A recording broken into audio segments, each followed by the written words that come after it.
محترم حاضرین اور میرے عزیزم مکرم محترم بھائیوں اور بہنوں، السلام علیکم ورحمۃ اللہ وبرکاتہ۔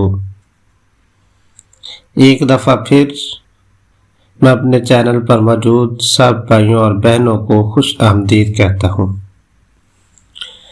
تو آج کے دن کا وظیفہ اور عمل بہت پیارا، بہت مجرب وظیفہ ہے، اور ایسا وظیفہ ہے جو اللہ تبارک و تعالی نے ہمیں عطا فرمایا۔ وہ وظیفہ کیا ہے، عمل کیا ہے؟ تو یہ وظیفہ اور عمل میرے ان بھائیوں اور بہنوں کے لیے جو رزق کی تنگی کی وجہ سے پریشان ہے، تنگ دستی کے اندر مبتلا ہیں۔ سب سے پہلے اللہ کے حضور ہماری دعا ہے کہ اللہ تبارک و تعالیٰ کسی بھی بھائی اور بہن کو مالی پریشانی کے اندر مبتلا نہ فرمائے، اس لیے کہ مالی پریشانی یہ انسان کو کفر تک پہنچا دیتی ہے۔ تو وظیفہ کیا ہے، عمل کیا ہے؟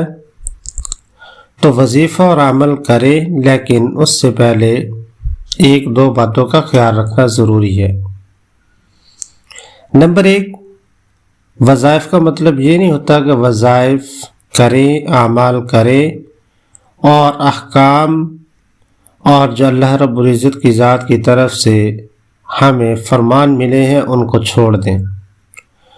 تو سب سے بڑا عمل رزق کے لیے نماز کی پابندی ہے، کہ جو بندہ نماز کی پابندی کرتا ہے اللہ تبارک و تعالیٰ اسے کبھی بھی مالی تنگ دستی کے اندر مبتلا نہیں ہونے دیتے، خزانہ غیب سے اس کی مدد فرماتے ہیں۔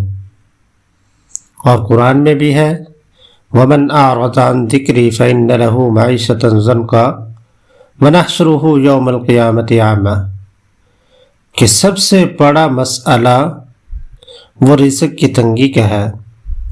وہ کب ہوتا ہے؟ جب انسان اللہ کے ذکر یعنی نماز سے اعراض کرتا ہے تو اس وقت اس کی معیشت تنگ کر دی جاتی ہے، تنگ دستی کے اندر مبتلا ہوتا ہے۔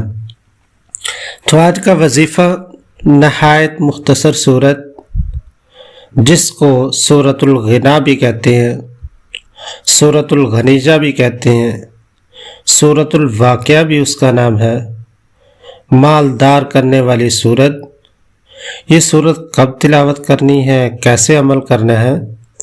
تو مغرب کی نماز کے بعد سورۃ الواقعہ جو 3 رکوع پر مشتمل ہے، اس صورت کو تلاوت کریں۔ اللہ تبارک و تعالیٰ کی ذات اس صورت کی برکت سے کبھی بھی انسان کو فاقہ تنگ دستی کے اندر مبتلا نہیں ہونے دے گی، وہ بندہ خوشحال ہوگا۔